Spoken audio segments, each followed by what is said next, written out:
Olá, eu sou o professor Paulo Roberto, possuo graduação em licenciatura em Artes Visuais pela Fundação Universidade Federal de Rondônia e pós-graduação em Metodologia do Ensino de Artes pela Uninter. Me formei no final de 2018, comecei a lecionar de fato no início de 2020 e atualmente trabalho em duas instituições da rede de ensino privado da cidade de Porto Velho. Em relação às dificuldades, todas as possíveis que você possa imaginar, porque é muito diferente você dar uma aula no presencial e dar uma aula no remoto, até mesmo porque somos ensinados a dar aula presencial para os alunos. E é uma coisa muito diferente. No presencial, você consegue ter contato com o aluno, você consegue conversar melhor, trocar uma ideia melhor, trocar experiências melhores. Você consegue observar a afeição do aluno, se ele realmente entendeu, se ele não entendeu. É possível identificar isso nos alunos. Já no remoto é totalmente diferente. Você muitas vezes tem dificuldade com internet, são muitas plataformas digitais que existem para a gente poder ministrar uma aula na modalidade remota. Então, é muito complicado, é muito difícil. Muitos alunos falam pouco, outros alunos não gostam de abrir a câmera deles. Então, se torna cada vez mais difícil. Muitas dificuldades já foram vencidas, graças a Deus, mas ainda temos algumas dificuldades. A maior dificuldade mesmo é você fazer aquela interação entre professor e aluno, que no presencial é muito mais fácil, é muito mais simples.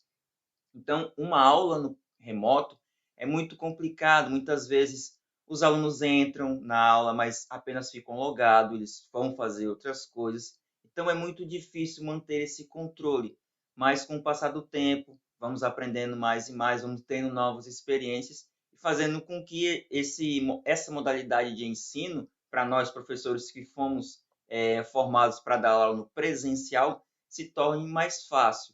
Hoje em dia já está bem mais fácil, já está bem mais tranquilo, até mesmo porque as escolas, as instituições estão dando o maior suporte possível para fazer com que essas aulas sejam as melhores possíveis e que o ensino desses alunos continue normalmente. Cada instituição tem uma plataforma diferente. Em uma das instituições, além do livro físico, também temos uma plataforma digital, onde temos uma infinidade muito grande de possibilidades para poder montar uma aula, para poder fazer uma aula bem didática, uma aula bem interativa com esses alunos. E em uma outra instituição temos apenas um livro digital, uma plataforma digital, que também oferece muitas e muitas possibilidades para fazer com que essas aulas fiquem mais atraentes possíveis para esses alunos.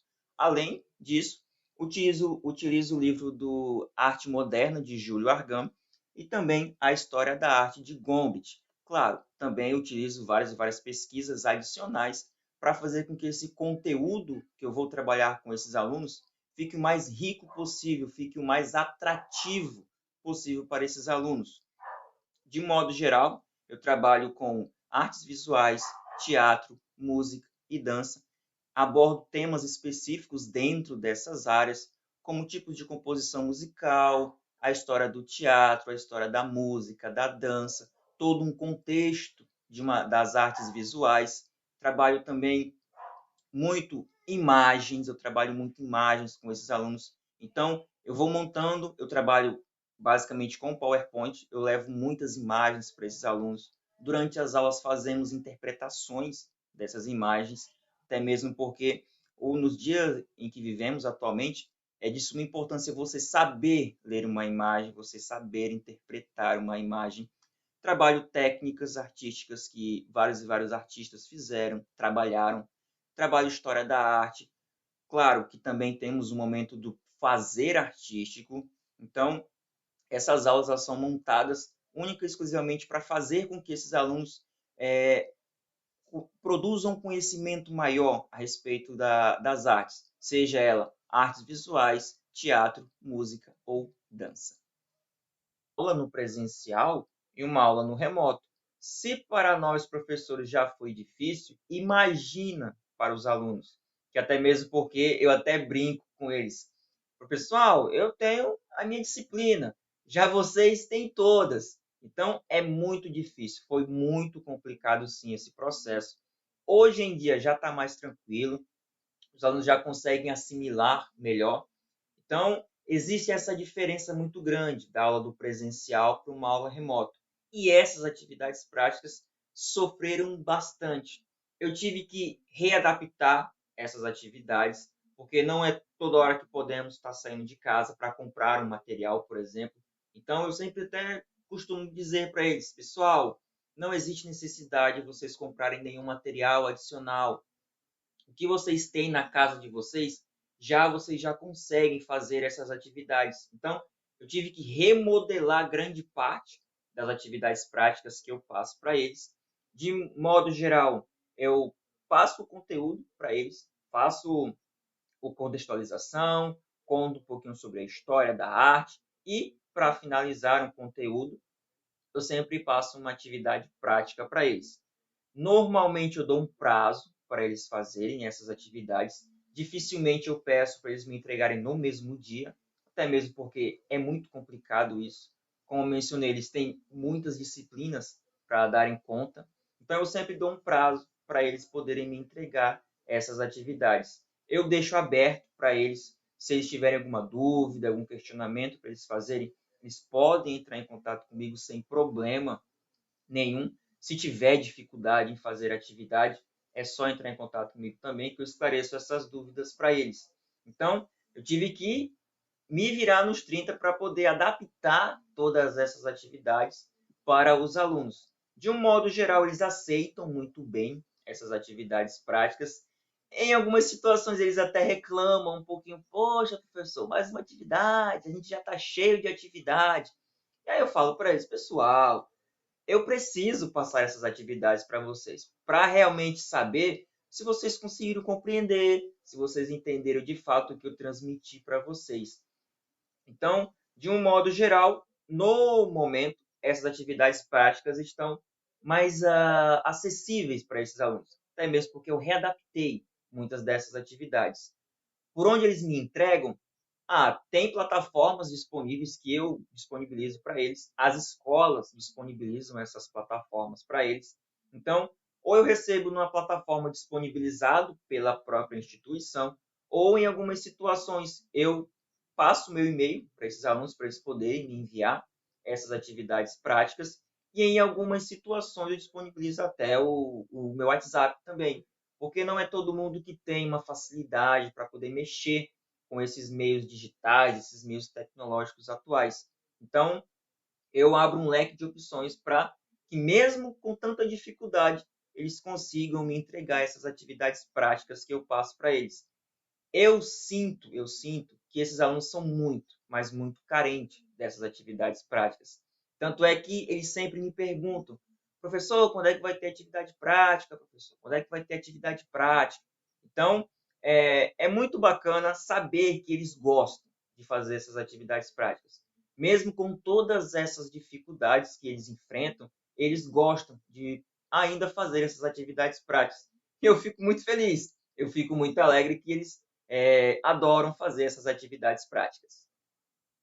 Eu atualmente ministro aula para dois segmentos, tanto o Fundamental 2, que é do sexto ao nono ano, como também para o ensino médio, que é do primeiro ao terceiro ano. Só que os menores, os pequenos, eles são tanto quanto mais carinhosos em relação ao primeiro, segundo e terceiro ano. Eles costumam me chamar de tio, olha só, de tio.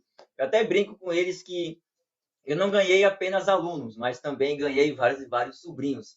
Eles são muito espontâneos, eles falam as coisas sem malícia nenhuma, isso é tão bacana, me deixa tão alegre, como por exemplo, Eba, o tio chegou, bom dia tio. Eles sempre perguntam se eu estou bem, como que eu estou, se minha família está bem. Então eles são muito preocupados. Tem alunos que falam mesmo assim explicitamente: professor, eu não gosto de acordar cedo, mas hoje a aula é de artes e eu acordei cedo, só para assistir a sua aula, só para assistir a sua disciplina. Então, são esses pequenos gestos que fazem com que eu fique bem mais alegre, bem mais animado, para conseguir trazer mais e mais conteúdos bacanas para esses alunos e fazer com que as aulas de artes ficam as melhores possíveis. Agora, frases ou coisas inusitadas que aconteceram durante as aulas, também tem muitas. O remoto proporciona tudo isso para mim, essas aulas remotas proporcionam tudo isso. Já escutei pai brigando com um aluno, já escutei um aluno brigando com o irmão, xingando o outro irmão. São coisas assim que são simples, mas fazem com que as aulas fiquem até um pouco mais engraçadas em certo momento. Já vi pai passando na frente da câmera sem camisa. Agora, teve um dia que um aluno, para você ver como que eles são muito inocentes, teve um aluno, se não estou enganado, foi do 6º ano, ele perguntou: ô tio, eu posso ir no banheiro? Aí eu dei uma risada, né? Porque é algo inusitado. Se fosse no presencial, tudo tranquilo, tudo bem, eles costumam pedir mesmo. Agora, no remoto, eles em casa, eu até brinquei com ele. Não, você pode ir sem problema nenhum, desde que você não leve a gente para o banheiro também. Então, tem muita coisa inusitada que aconteceram durante essas aulas. E pegando um gancho nessas duas perguntas, eu criei um hábito todo o início das minhas aulas, ou de manhã ou de tarde, eu sempre começo ou com um bom dia ou com boa tarde. Eu faço isso de forma individual. Eu chamo aluno por aluno, um por um, e dou ou um bom dia, claro, se for durante a manhã, e dou uma boa tarde, se for durante a tarde. E eles se acostumaram com isso muito rápido. Tanto é que, em algumas situações, eu começo, né, vou falando algumas coisas, e eles perguntam: ô professor, ô tio, o senhor não vai dar o bom dia hoje para gente? Professor, tá faltando um bom dia. Então, são coisas pequenas que esses alunos guardam, eles gravam na mente deles e fazem com que as aulas fiquem, em determinados momentos, muito engraçadas, com essas coisas inusitadas que acontecem, e também pela forma como eles me tratam, o carinho que eles sentem por mim. Então, isso faz com que eu fique muito alegre, fique muito feliz, e a cada dia, a cada nova aula, eu tente trazer muito mais coisas boas, conteúdos melhores, para que esses alunos, além de ficarem tranquilos, ficarem alegres também e aprenderem, claro, também me deixam muito felizes. Como é para mim ser professor de artes, eu posso resumir essa pergunta em uma única palavra: maravilhoso. É muito bom você trabalhar com o que você gosta, é muito bom você trabalhar com o que você ama e saber que você está fazendo a diferença na vida de uma pessoa, ajudando a desenvolver a criatividade, a imaginação e a autonomia. Isso não tem preço, isso não se paga, não tem dinheiro no mundo que se pague isso. Saber que você está ajudando no crescimento de um aluno e de uma pessoa. Então, eu sou muito feliz, sou muito alegre por ser um professor de artes. Eu me sinto realizado. Eu estou muito, mas muito contente em ajudar os meus alunos. E eu finalizo com uma frase que eu carrego desde a época da faculdade. É uma frase do Paul Klee em que ele fala: desenhar é levar uma linha para passear.